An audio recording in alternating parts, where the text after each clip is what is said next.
Kembali lagi 30 hari 30 tips pokok. Hari ni saya nak tunjuk kepentingan ruang, kepentingan space untuk pokok membesar. Sekejap saya tunjuk contoh bendi ni sebaya sama umur, cuma satu saya dah alihkan awal ke, kita kata ke kepok tanam ni, ke planter box. Satu lagi masih dalam pasu semai. Ini yang masih dalam pasu semai. Ini yang dah di dalam planter box. Sebaya tapi tak serupa.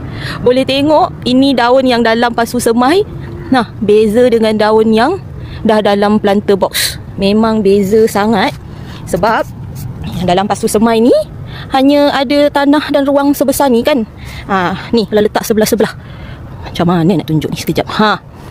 Kalau letak sebelah-sebelah, satu pokok pun tak sebesar satu daun yang dah di dalam kepok ni, dalam planter box. So nampak macam banyak, sebenarnya ni ada 4 je pokok bendi. Yang ini hari ni nanti saya nak alih ke sini pula.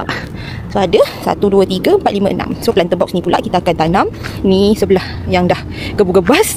Ini yang hopefully bakal kita gebukan nanti sekejap lagi. So inilah sharing hari ni untuk ruang supaya pokok boleh sihat membesar, boleh gebu-gebas macam ni. So itu sharing untuk 30 hari 30 tips pokok hari ni. Jangan lupa follow untuk tips-tips seterusnya. And then saya jumpa lagi anda di next vlog. Bye bye.